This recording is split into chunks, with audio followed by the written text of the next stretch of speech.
Good day and welcome to Critical Faculty. I'm your host, Hani Salim. Today I have a new guest for you. A little bit away from Islam. I think we've had about enough in the last few weeks, and today we are going to be talking mostly about Christianity. And I've got a person who represented the religion for quite some time, but managed to find their way out. And we're going to find out today what were the reasons that prompted them to leave the faith.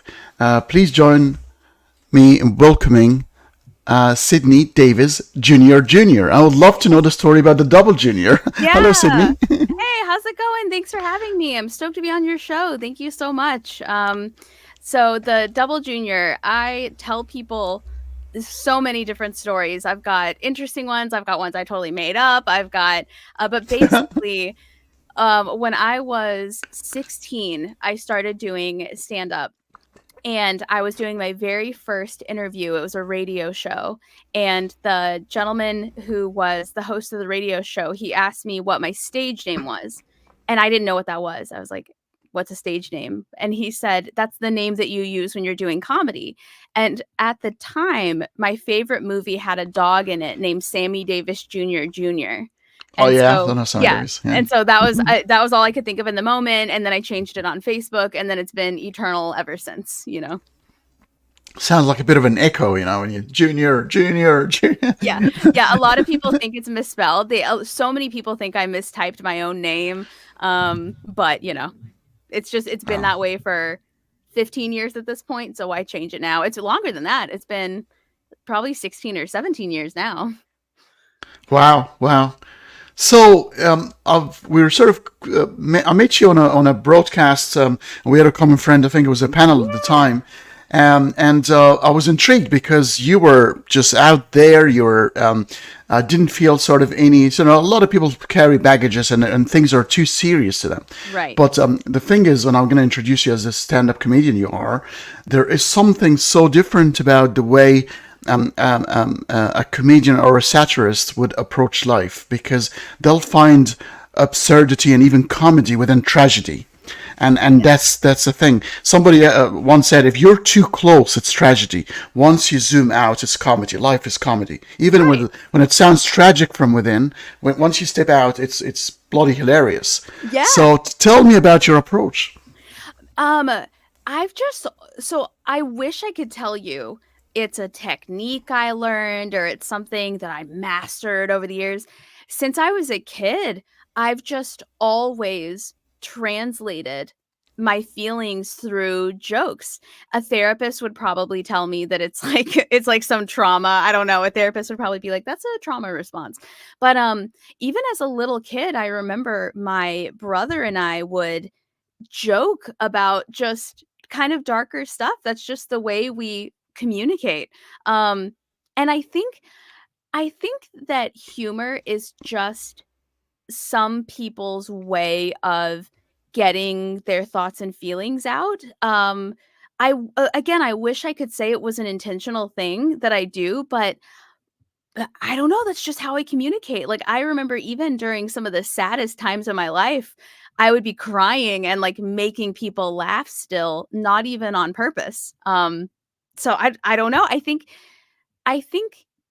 everything is funny after a long enough period of time, and for some people, that period of time is even shorter.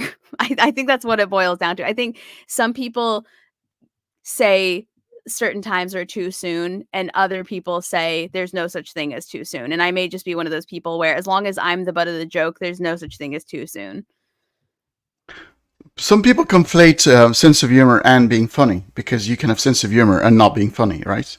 That's true, Um, yeah. You can. but does being funny require you to have sense of humor, or can you be can you be mechanical about it? Can you deliver crazy scripted jokes and you yourself don't have a sense of humor? Um I think I think oftentimes a dry sense of humor is mistaken as no sense of humor. So I think that everyone who's funny has a sense of humor. It's just a totally different sense of humor. Like my dad is the driest person you will ever talk to. But when he says something that's funny, it is so funny, you will keel over laughing. But he will say it with a deadpan face, and you'll have to stare at him for 30 seconds to tell if he was being serious or not.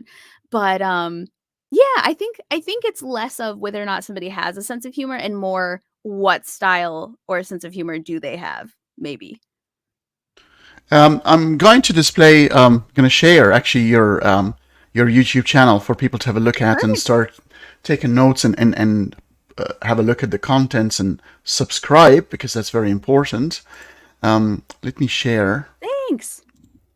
your YouTube channel, and if you can tell us a little bit more about your contents. So what do you do in there, and what sort of messages you're trying to deliver?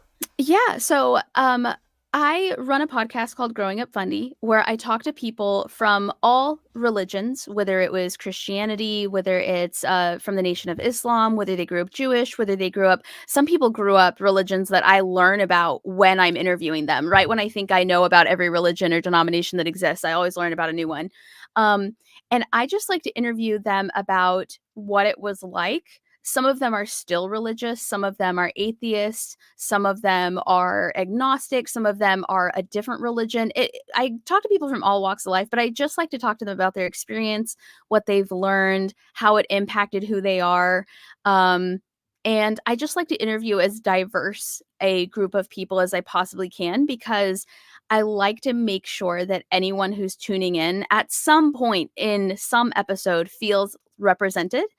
And so sometimes what happens is somebody will write in and say, "Why don't you ever interview somebody from this religion?" And I'll invite that person. I'll say, "That's a great question. Would you like to be that person?" And they sometimes, most of the time, they take me up on it. Some people say, "No, thanks. I like to listen rather than be in front of the camera."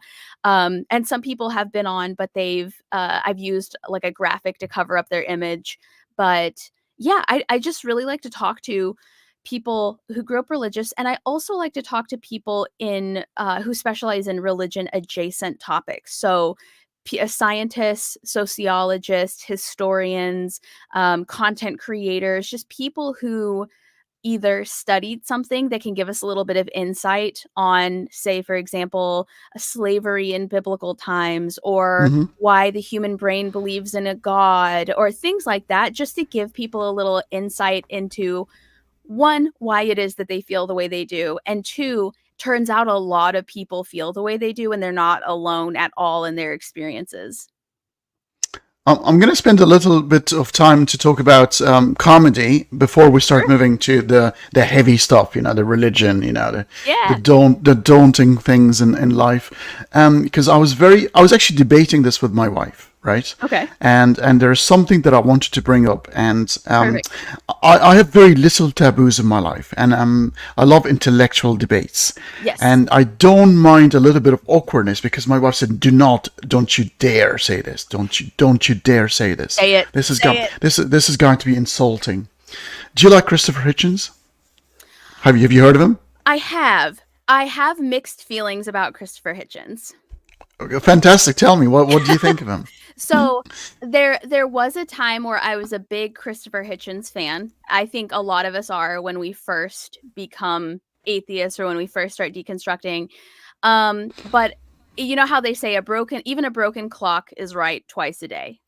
And so Correction. there are many things that he said that I thought were correct, but there are many opinions that he held that I do not think are correct. And so depending on the conversation, that changes whether or not Hitchens is the person you should look to for guidance on that subject, if that makes sense. So the Iraq War, obviously, you probably be, like that's like Right, that. right, Yeah, right, okay. right. But there's have you heard about his what he said when he used to work for Vanity Fair about women and humor and sense Oh of yeah, humor? no, he thought women were not funny at all. Like he was not a fan of women in comedy, if I remember correctly. But what did you think of the reason? I mean, okay, he used to be a I shit don't stealer. remember He what he said. loves What did he say? I don't remember exactly how he put it. it's a clever twist, but I wanted to get your opinion. He said women did not need to evolve sense of humor because he talks about evolution. He said men most men are fantastically ugly, and that's the only way they can get laid, by a Yeah, bit of sense of humor, yeah, yeah. or being intellectually interesting or something like that. But women, he said, we find you attractive already. Thank you very much. Like, you don't have to do anything. Yeah, and I like from an evolutionary perspective, I agree. Like women do not need a sense of, yeah, like from an evolutionary perspective, there is absolutely, I think, a better chance of a woman getting laid, even if she's ugly, than a man. But I disagree with he also I wish I could remember off the top of my head what they were, but he also had a lot of comments about how like women also just aren't funny, and I disagree with that. But I think the reasons why men and women develop senses of humor are different.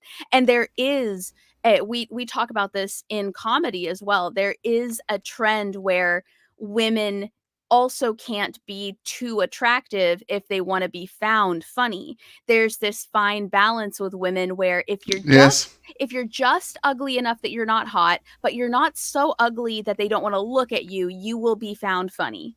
But you Um know what? The same for men as well. yeah, oh Like yeah, if Brad Pitt is trying to be funny, and actually he is, by the way, but yeah, people are not sort of like, oh no, he's too pretty to be funny. You know, yes. you gotta have to have a chipped tooth or a mono eyebrow or something like that. Yes, exactly. So, so I do agree with the sentiment that there was likely not an evolutionary reason why women needed to develop a sense of humor, but I do remember he also said some things where he was like, basically, women are not funny and cannot be funny. And I disagree with that. I think he shits tears because I'll tell you something about the key of his personality. Watch his conversation with what used to be called the Four Horsemen of the Apocalypse with Yep. Sam Harris, Richard Dawkins, Yep. and Daniel Dennett. And everybody was talking about the end of religion, and once religion is over, we can all go home. And he says, no, I won't stand for it. And he goes, no, I want the conversation to continue. I want an intellectual debate. So I want people to oppose me so I can have a bit of a conversation. And they all looked at him like, are you out of your mind? Are you insane? Yeah. He actually loves a debate. Right. Oh, well, and actually, I don't know if you know this about me, but I'm a professional debater as well. Oh, right. Wow, I did not know. Yeah, like I went to college on a full ride debate scholarship. I teach debate courses. Just last night I was having a conversation on debate. Next week I'm teaching a course on debate. So I like from a debater perspective as well. I personally don't think that religion will ever end. I think we will just worship something different. So like say for example, if we woke up tomorrow and every religion that we know to exist was gone, Swifties would be the next religion. Taylor Swift would be the next god or something like that. Like I think human beings, because of the way that our brains are developed, I think we have to worship something. We have to idolize something. We have to follow something's lead. Um and that's how we get wrapped up in cults, because there Mm. are human beings that are meant to be leaders and there are human beings that are meant to be followers. So I can see both sides of that coin. Where I hope that nobody falls victim to religion forever and ever and ever. But at the same time, knowing human beings, we will never not worship something, even if it's media related. Even it's ourselves, like the Pygmalion thing, My Fair Yeah. Lady. You create something and you fall in love with it, which is a reflection of yourself. So Yeah, yeah. Wasn't it I believe it was Lord who has that song that says only bad people live to see themselves carved in stone or something like that. yeah. It's you're right. The human psychology is so complex that Yeah. you will jump from one delusion to another, and it's probably the only way to make sense of everything because life is insane. Like Yeah. there's so many ups and downs, and that's the only most people make sense of things. Yeah. Yeah. Things have to be for a reason. Otherwise, it's all absurd, and let's just go walk naked in the streets and pull our hairs. Yeah, yeah. Which honestly doesn't sound like a bad time. It doesn't sound like the worst. It's Sometimes really happening. yeah. Okay, let's go now to a bit of religion. What brand of Christianity were you brought in? What flavor? What flavor? Yeah. So I grew up non-denominational, which everybody who's non-denominational knows that means Baptist. I grew up Baptist in the Southern Baptist Church here in the United States. Right, right. And you're originally from, is it Nashville, or? So I live in Nashville, but I'm actually originally from Northwest Arkansas. Oh, So Arkansas. yeah, All like one right. state over. Yeah, just right over the border. But now I live in Nashville, Tennessee. Yeah. Right. So you're very, very close to the, well, within almost the Bible Belt. Oh How is yeah. it? Deep Yeah. in it. Oh yeah. Yeah, it How is is this in there? Like, like when you engage in these kind of conversations, what sort of reaction do you get?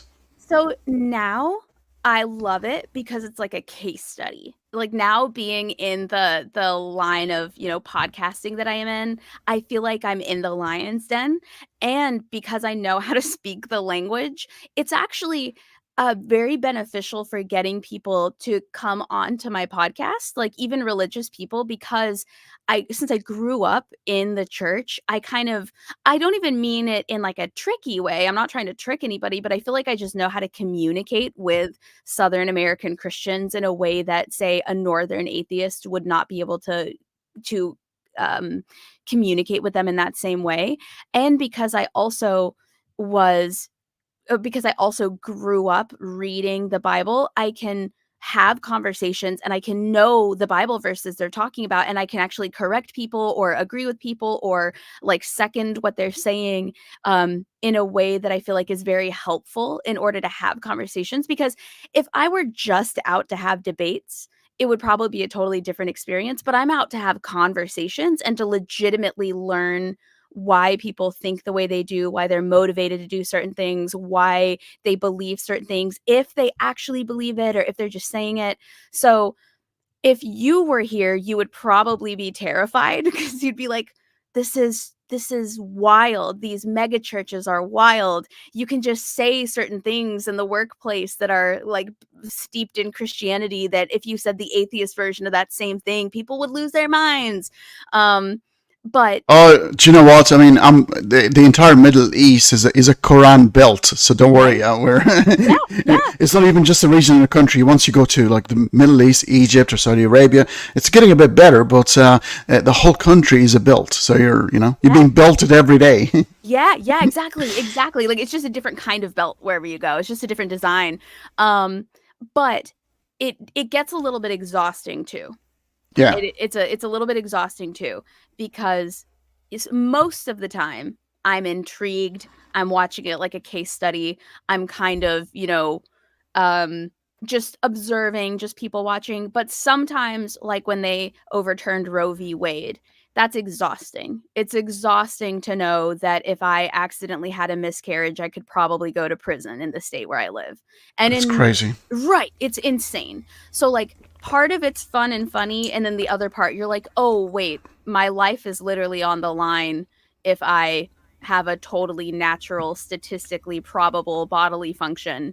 Um, and so that's that kind of Do you know why I find it very strange, Sydney, is considering the basis of the United States, the founding fathers, and the basis of the United States were built on and to turn into a religiously inspired law that is yeah. sort of imposed on people. To me, it's beyond belief because the start was very, very promising. You think until you learn that, because in America, the story is our people came over here from England for religious freedoms so they could do whatever they Mm. wanted and worship whatever they wanted. What you don't know is we were actually the crazy Bible thumping evangelicals that were driven out of the UK and forced to come to the United States. So, of course, we started a cult here.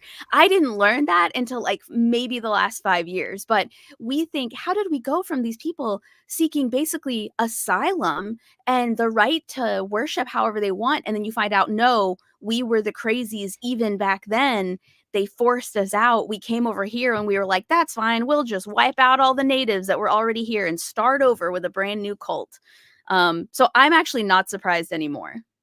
I was until I learned that. And then I'm like, oh, that actually tracks. And it's very strange as well that it's sort of all converged within in the southern areas of the United States. And you go north and you go to Boston and Yep. areas like that, and it's a completely almost like a different culture. Yeah, yeah. I lived in Chicago for 15 years, and it's an entirely different experience than the one here in Nashville. It's so different. But there is something. It's always been said the South that can be sort of freaky religious, but there are some nice bits about them. Oh, So yeah. they're a bit warmer than the North. The North is clinical and very methodical, and Yes. but then things are a bit cold, Yes. and the food portions are not that great. Right, right. And the literal temperatures are freezing up there, and they're Yeah. warm down here too. Like, I mean, don't get me wrong, Southern people are not all bad people. Yes. But we are loud and proud when we're loud and proud. So if that's about Jesus, if that's about football, if that's about Uh-huh. our truck, if that's about KFC, like we will be loud about it. Whereas in the North, I feel like there's a little bit more diplomacy. Like at least in the South, if somebody thinks you're a bitch, you're a bitch, and they're gonna say it, they're gonna be like, "Bless your heart, but you are just acting like a bitch." You know, in the North, they'll they'll be a little more diplomatic about it. So there's pros and there's cons, Do you you know know? what? Temperature has got something to do with it because this is repeated all over the globe. Like if you look at Europeans and you look Scandinavian Europeans, icebergs, and then you go to the Italians who cannot speak without, waving their hands and making a strong point, Yes. So I think temperature has something to do with the temperament of humans. I think it's because the cold people are just way too cold to worry about some things for a while. Like in the North, they just are busy warming up, trying to stay alive for like 6 months. Where in the South, that's just an extra 6 months you have to get riled up about stuff. So, like in the North, they're going into hibernation and they're just calming down and being quiet. And in the South, they're like, why would I be quiet? It's fine. We got summer all year long.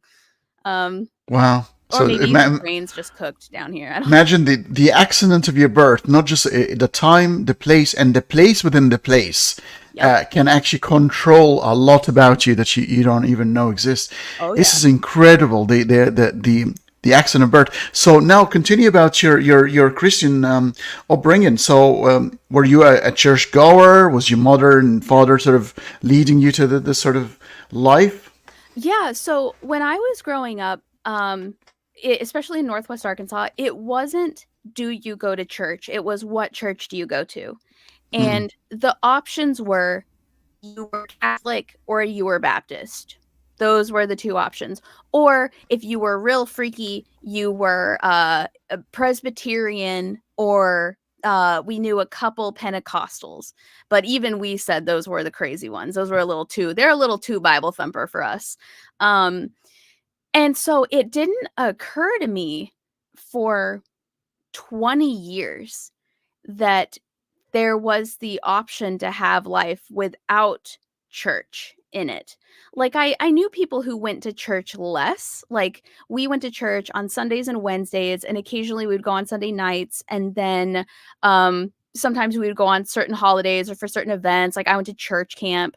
But I was like I thought I was pretty run of the mill Baptist Christian. You know, I read the Bible, we did devotions at night, which basically just meant like I don't know if you guys have devotionals, but that's like where every day there's a specific lesson that you read to your kids with a Bible verse related to it. And by the time you're done with the whole year, you've gone through like the whole devotional book. Um, and to me, that was pretty standard. That was pretty run of the mill. But it wasn't until I moved to Chicago that I realized there were other ways to live, that there were like I knew I was aware, but I'd never realized how heavily steeped in Christianity the entire culture in the South is until I left. And my dad actually passed away when I was very young, so I had a single mom. And so Mm. like we prayed in our household, we went to church, we went to church camp, we watched Veggie Tales and things like that. And even now, Christianity is very important to my mom. And then I have a stepdad, and Christianity is important to him. But I didn't realize how much of our culture was steeped in the Bible and faith and Christianity and prayer until I was old enough to get out of it. And I think I was in high school when I first moved to Chicago, but then I went back to Arkansas for college, and I came back to Chicago in my 20s. And that's like kind of what really opened my eyes to the fact that there are, even in the United States, there are people who have never been to a Baptist church before. A lot of my Jewish friends, like, they didn't even grow up religious at all. Like, they were culturally Jewish, but they were not Yeah. religiously Jewish. Their families are openly atheist. I had no Hmm. idea that was an option. Or like I would ask people what church they go to, and they would just be like, "Oh, I don't." And they would look at me like I was weird for asking that. When in the South, that's what you ask. It's like, "Oh, hey, new kid, what church do you go to? Do you want to come to my church?" Um, and that's when it really started to kind of stick out to me in my mind that I couldn't separate anymore how much of what I thought and what I believed was actually me versus how much of it was what I had been told I needed to believe in order to be a good Christian. Wow. What age were you when you left Christianity? I was in my mid-20s. I believe I was 25 or 26 when I first really started using the word atheist. Right. Um, and then I think I really dove into it around 26 years old, but I was still going to church until I was 23. Right. Mm. Right. Right. Wow. Okay. And was it a gradual departure or was it a sudden one? So in hindsight, it was a gradual departure. At the time, it felt sudden. But I did that thing where I don't know if anybody else relates to this experience where so in at least in the American Christian church, they tell you from a young age that eventually I guess so many flavors of Jesus in America. It's true. In the American Baptist church, they tell you when you're older, the world will try to interest you in secular things. They'll try and get you involved in non-Christian things, and it'll look fun. It'll look like a good time. And they'll start to ask you questions that'll seem like really good questions, but that's the devil. That's the devil trying to get in here. And remember, if you doubt Jesus and if you deny Jesus's name at the gate, he's going to deny your name too. That's So what, by the way, that's what we call poisoning the well fallacy. literally, So, yes, yeah. yes.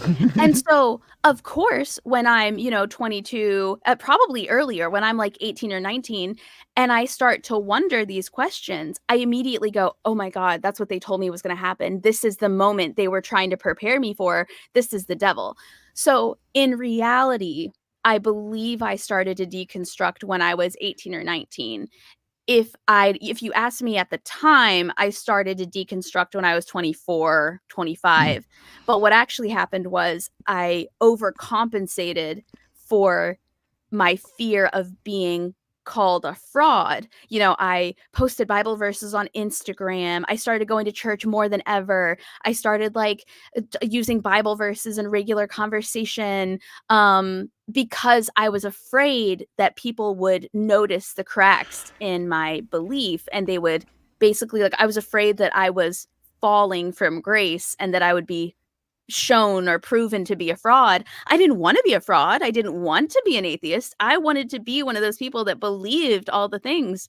But at the same time, I was in debate and I recognized that I remember thinking to myself, why is it that Monday through Saturday, you demand sources, you demand evidence, you demand research, you demand variable sources. You won't just take anything. It has to be a good source. But on Sunday, you don't need sources, you don't need evidence, you don't need any kind of anything. You just go on blind faith. Like I knew that didn't make sense, but my brain was going, you're going to burn in hell if you keep acting this way. Like straighten your shit out. Um and so then one day I took shrooms and I've been an atheist ever since. Wow. Yeah, What did what did they do to you?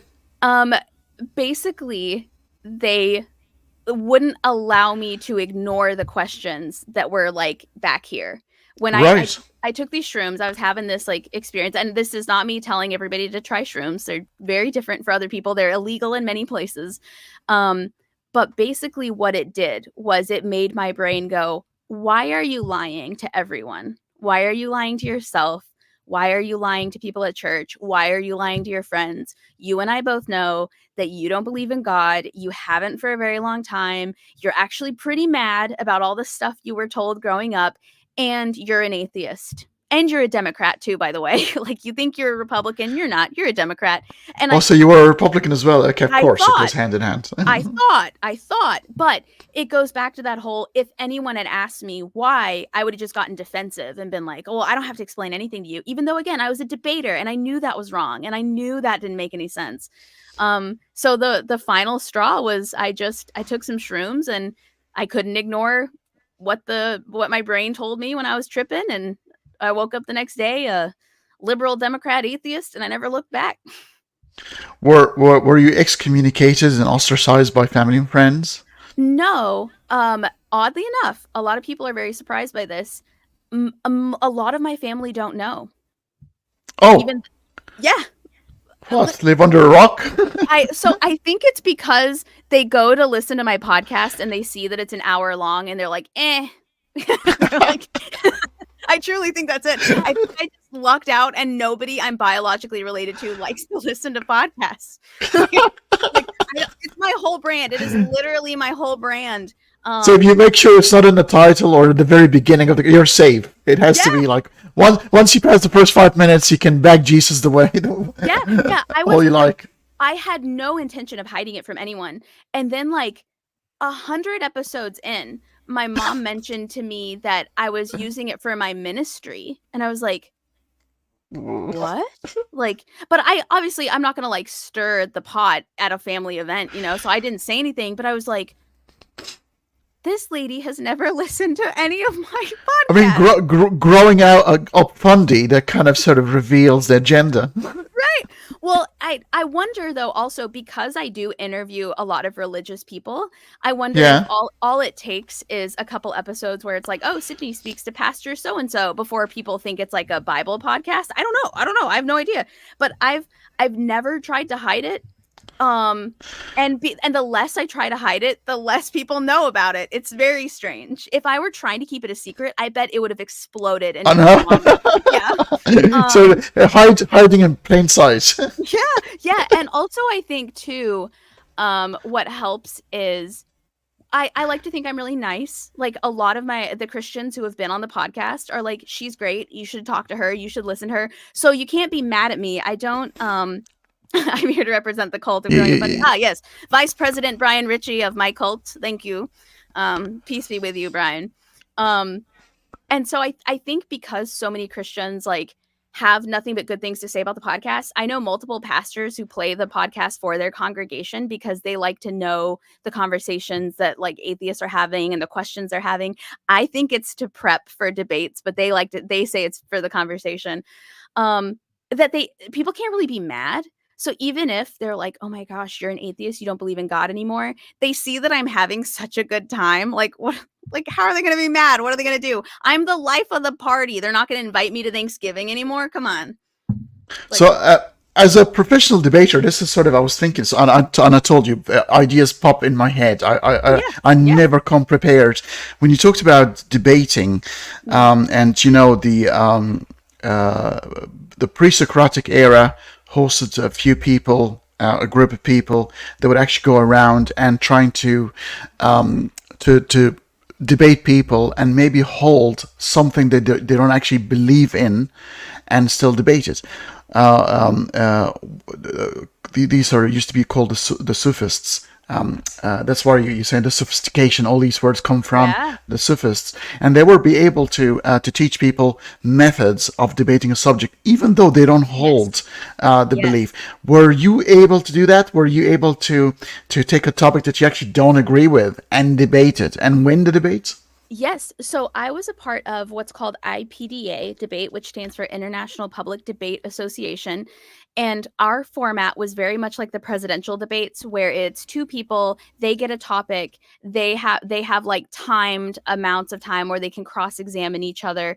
But the thing is, you don't get to pick the topic and you don't get to pick what side you're on. You find out right before the round. Like, you find out, are you for it or against it? And what is it? What is the topic? So I think that's actually how I started to catch on to the fact that I was not a Republican Christian, because I was forced to research things that I thought I was vehemently against. And the Yeah. more that I would research them, the more that I would be like, wait a second, that actually sounds pretty logical. Wait a second. Um, oh, thanks, Crystal.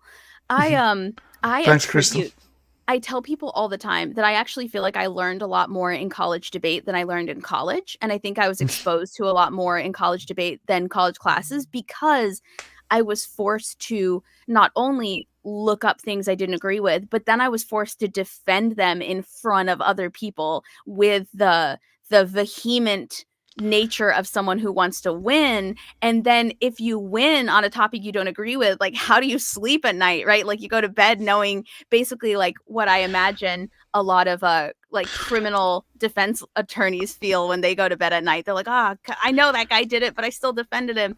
Um but I So actually this is an Arabic comment here.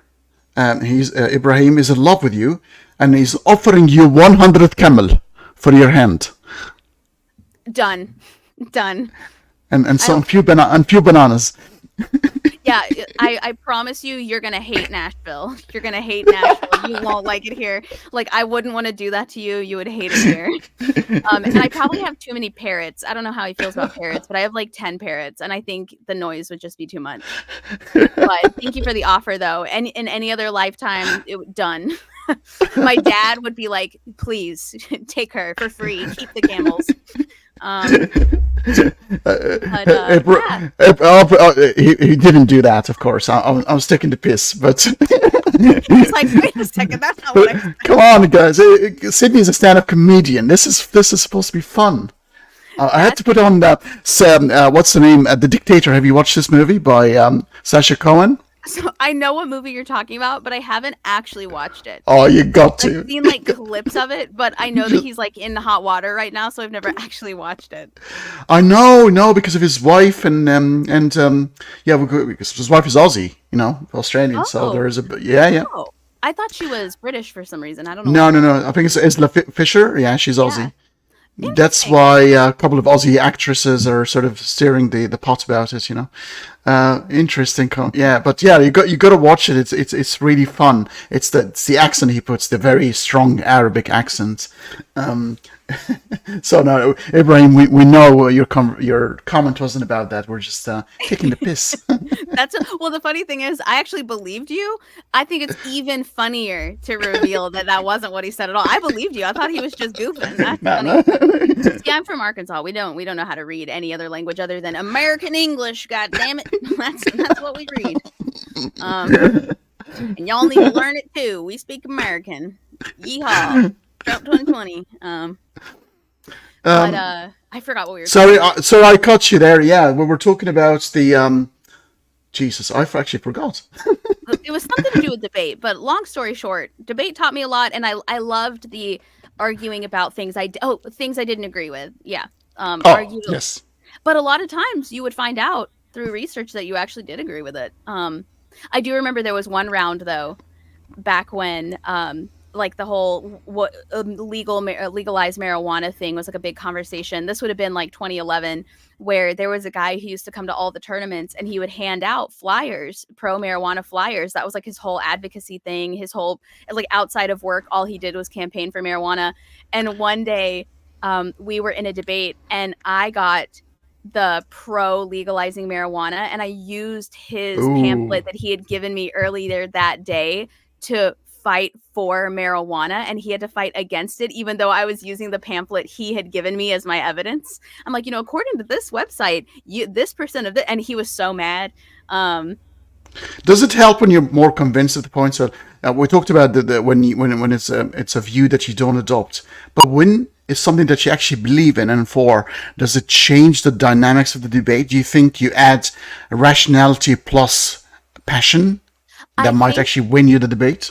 I think that can help. Also, I think just being a really good actor or bluffer, just Mm. being able to all you have to do is convince them. You don't actually have to be right. If you can convince the judge you're right, you can be wrong about everything. But if you have the persona of somebody who's has conviction and is believable, you can convince pretty much anyone of anything. A lot of debate, what people don't realize is like 50% of debate is being right. The rest of the time is just being engaging, personable, entertaining, asking questions of the other person, not being an ass. Like, so much of debate is just a performance, Yeah, basically. lawyers have been doing this for centuries, and in convincing the juries, and Yeah. it's in existence. It's not Yeah. imagined. We do this Yeah. every day.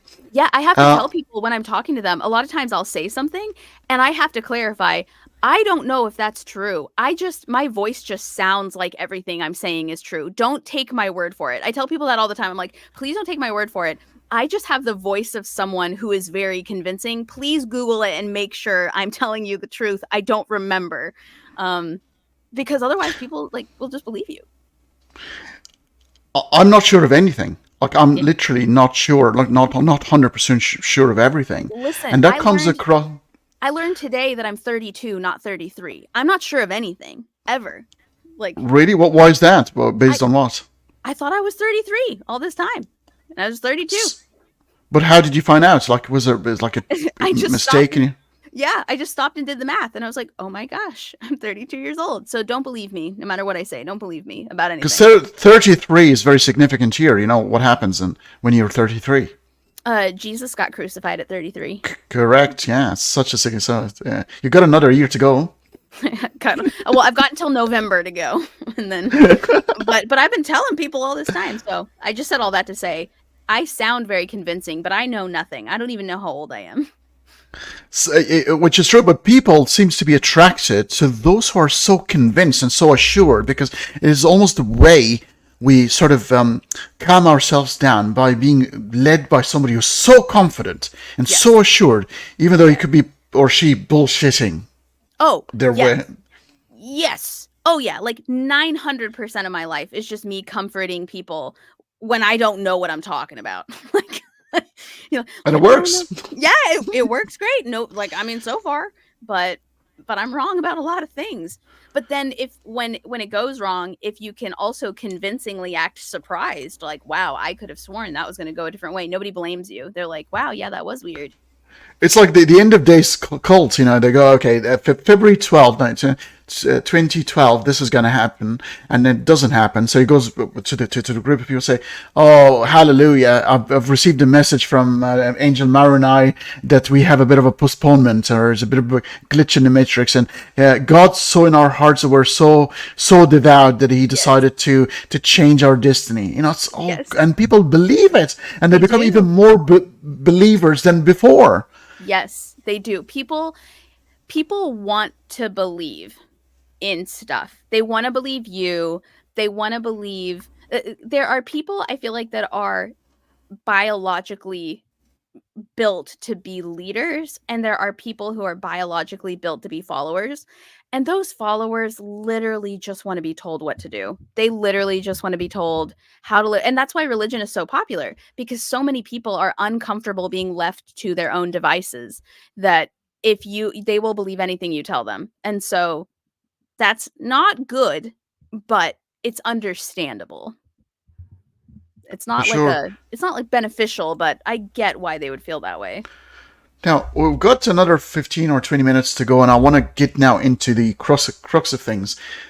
Where exactly in Christianity where you went, oh, okay, I can see it now. That couldn't possibly have happened. This is way too strange. It doesn't make sense. Right. Were there certain areas in Christianity where you went, okay, that's it. That makes no sense.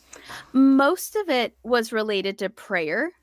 So, like in Christianity, the big thing is you got to pray more, you got to pray more, you have to have a personal relationship with God.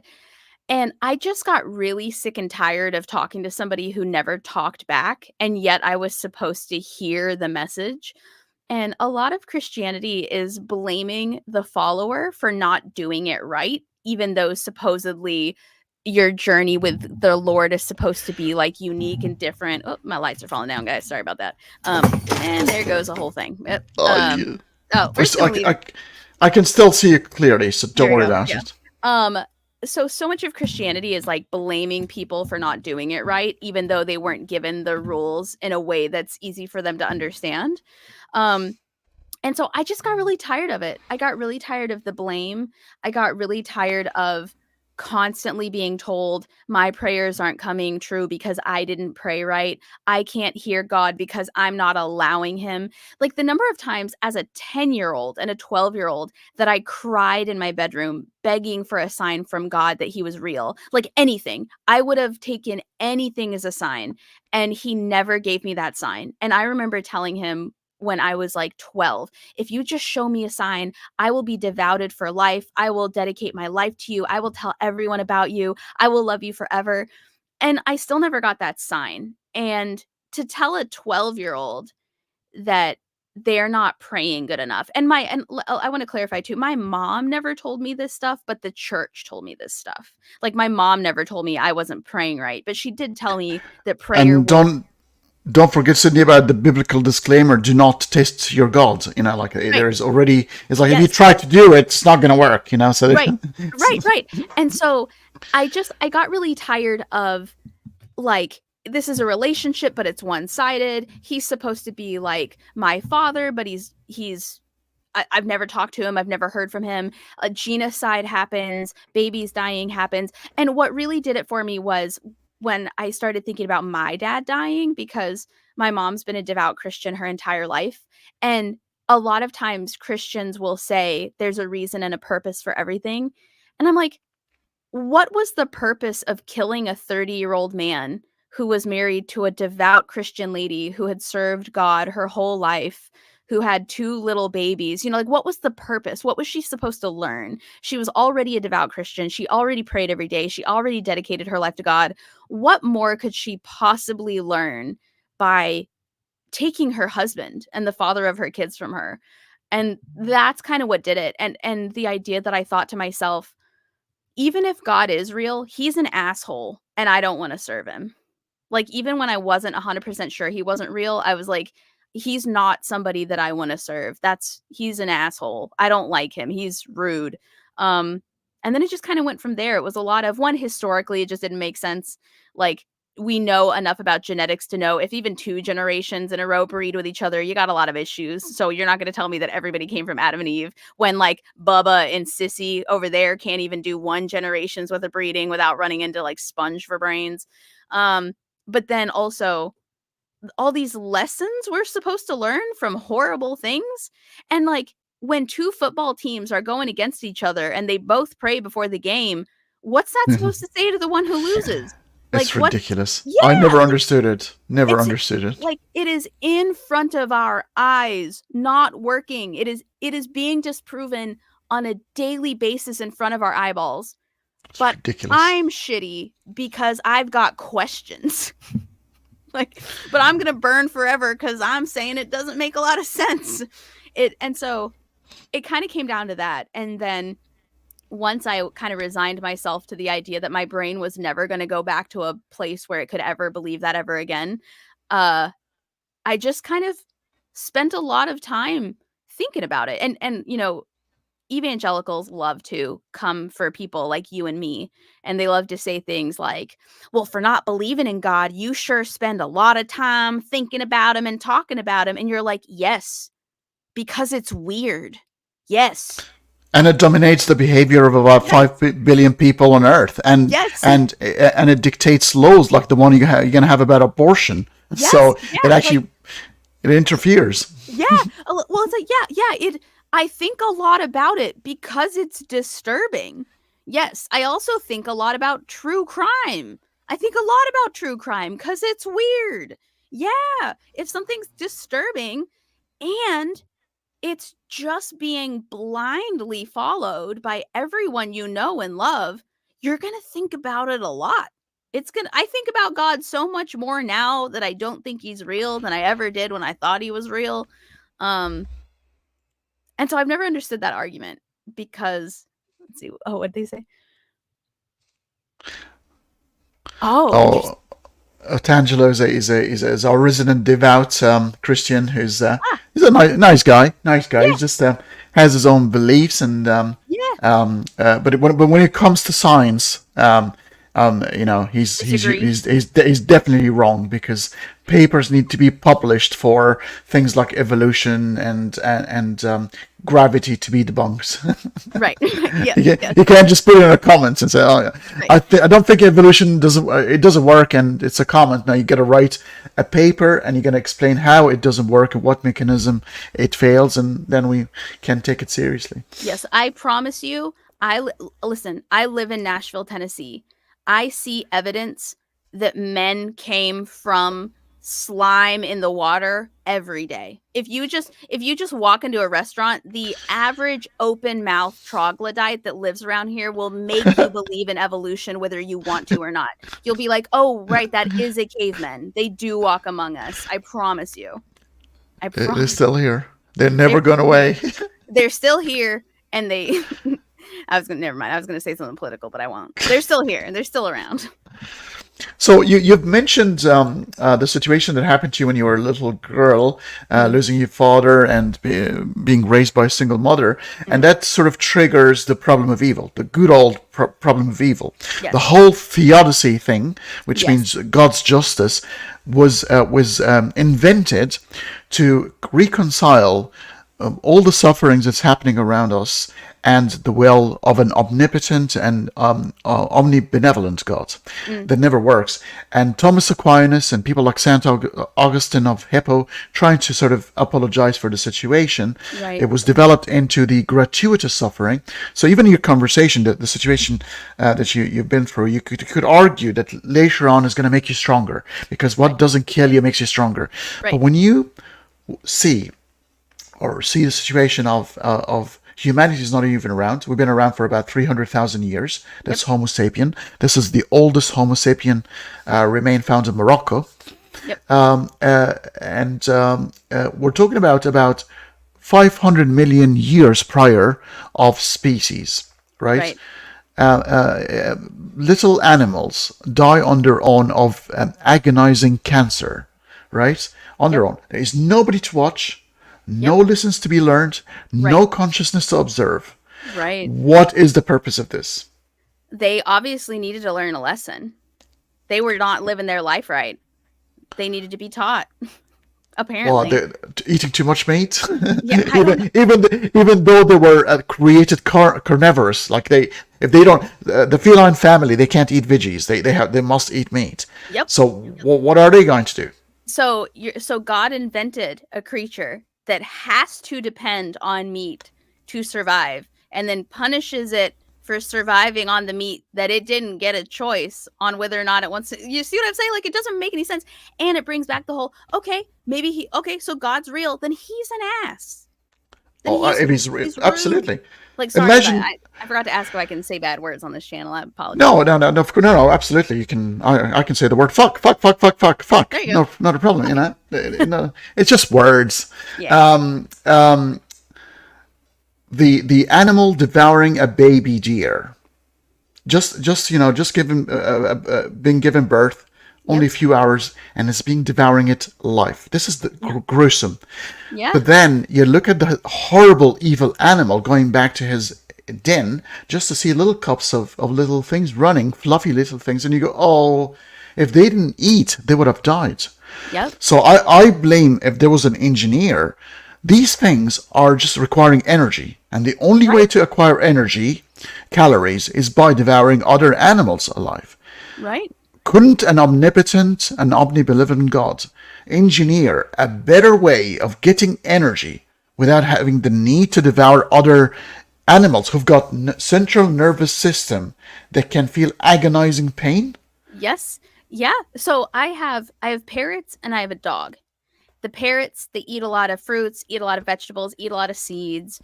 The dog also likes to eat fruits, also likes to eat vegetables, also likes to eat seeds. So you can't tell me that if God were real, he couldn't have been like, you know what?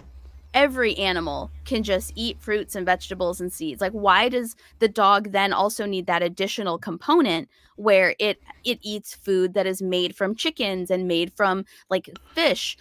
Why, if you make the rules, why do you make the rules to then punish people or punish animals or punish different beings for existing by the rules that you created. My dog loves birdseed. If that were all she needed to survive, that's all she'd need, right? Like, she Hmm. clearly, the ability to create the enjoyment of that, of eating it, is there. So why then can't we make all of the creatures on this planet eat fruits, vegetables, pollen, flowers, plant proteins, things like that? It just, it doesn't make sense. And why do humans have all of these biological drives and needs that we're then told are satanic? Like, why do people hit puberty at 16 if we're told that doing anything with that is sinful, that urges are sinful, that following evolutionary drives to do things like watch pornography and masturbate are gonna send you to hell? It's like, okay, then could you have waited until I was married to put me through puberty? Like, you can't control that. You make the system and then you use the system against me. It just, it doesn't, it's like, it's as if the government of the state of Tennessee wrote the Bible, to be honest with you. That's what it sounds like to me. We're going to write these rules that are impossible to follow, and then when you try to follow them and you break them, we're going to also put you in jail for it. That's Tennessee in a nutshell. It's batshit crazy. Hmm. It's Yep. really crazy stuff. Yep. I feel there are so many things we could cover, and I think that we might end up. I mean, if you like, and I'd like to invite you one more time to continue our conversation, because I think we can progress this conversation into bigger issues at some point over the next Yeah. couple of weeks. You're a friend with me now on Facebook, so I'm Yeah. definitely going to be messaging you, and I would love to come onto your podcast I at was some just about point. to say, if you would like to continue the conversation, one, I want to interview you. I just want to have you on as a guest. But two, you're welcome to interview the conversation on my channel as well. We could do a live stream there too if you want. I would love to have you on just to talk about you, but also to talk about all the other things that we can. I feel like multi-part series on both channels is in the works. I love that. I would love some collaboration, because I've talked a lot to a lot of theologians, a lot of scientists, and I wanted at some point to speak to somebody who never sort of, he's looking from the outside, and you're looking to me, you're looking from the outside. You're not sort of trying to delve deep into any of these things, but you're absorbing and you're Right. witnessing, and you're looking at all these aspects as they unfold in front of you. And you represent probably 90% of the population. I think it's very, very important to get the perspective of somebody who can say certain or can experience certain things, might not have names for them, might not have scientific names for what they think, and there will be a scientific name for it. But I would like to get that experience from somebody who's watched people, because as a stand-up comedian, you would be watching a lot of people, Yes. their reactions to things, Yes. and I love that sort of thing. There's a lot of psychology in what you do. Thanks. Yeah, I think the combination of comedy and debate um seems to lend itself to curiosity and people watching and things like that. So yeah, I would love to, whatever you want to talk about, I'm down to talk about it. We can talk about it anytime. I'm happy to come back on or have you on mine, and I'd love to keep the conversation going, because I feel like there's a lot to be covered and talked about and discussed, and maybe at one point we'll find something we disagree on, and then we can debate about it and we can chit chat and figure out. I feel like we would agree on most things, but surely there's something out there that Oh, I'm sure. Even with disagreeing is fun. It's good to Yeah, I love disagree. disagreeing. We don't want to be sheep. We got out of that not to be exactly alike. We like to be unique, and that's fine. We can still have a pint over our disagreements. Right. How do you learn anything if everybody around you is the exact same? You don't learn anything. And boring as well. How boring it is to keep staring at yourself all the time. It's like, okay, I live within my own head. I would Yes. like to speak to somebody who actually thinks differently about things, because that's exciting. Yeah, I remember when I was younger, I broke up with somebody because I was like, disagree with me about something. You Yeah. can't just, like, I know you don't agree. I know you're lying. Disagree with me. But that's a whole other conversation. That's why I married my life. We fight all the time. Yeah, just a fight. I love a good fight when you get home. Thank you very much, Sydney. It's been wonderful. Folks, in the description of the video, Sydney's entire ensemble of social network. You know, you've got your website, you've got your stand-up comedy website, the YouTube channel, your Patreon. Please support our content creators. You spend a lot of time of your free time trying to sort of entertain and provide information. So please respect that time and, consider yourself in a place where you're sitting at home and having a cup of coffee, and if you pay that cup of coffee, it helps content creators. That's always appreciated. Thank you, Sydney. Would you like to say anything before we end the interim chat? Yeah, if anybody's interested in being on my podcast as a guest as well, if you want to tell your story, whether you're religious or non-religious, I would love to hear from you. In the description of every video on my channel from my podcast, there's a link to the form to just tell me a little bit about yourself, and I'd love to have you on as a guest. Or if I said anything you disagree with and you want to talk about it on the podcast, I'd love to have you on and hear about it. That's brilliant. Titan, I love the name. The name is quite obviously, if you're not an English speaker, there is a twist here, but no, I don't have a Discord server, but all my social media is in the feature bit and the extra information on my YouTube channel. I've got an interesting conversation just happened a couple of days with Dave Farina about abiogenesis, so it's already on my channel. I've got Aaron Ra coming to talk about evolution, and I've got an exciting situation I'm about to announce. I'm going to have Professor Lawrence Krauss for the 7th time. We're going to talk about cosmology, quantum mechanics, and the things that people think will go, oh, sounds like magic. Nice. That's so exciting. I'm so happy for you. Thanks for having me on, because that's quite the lineup. I appreciate you including me on there too. Oh, you belong, Sydney. You belong. Thank you very much, folks. And Sydney, did you want to say anything else to your... Obviously, you've got a few fans actually following you, so that's brilliant. I've noticed that members of my cult are in the chat, and I would like to let them know that peace be with them. Make sure to do their prayers, and I hope to see them at the cult gathering next time we have one. Fantastic stuff. All right, folks, you have yourself a wonderful day, and this is not the last of Sydney and myself you'll ever see. So I think there'll be a continuous conversation on both our channels. Thank you very much, and have a great day.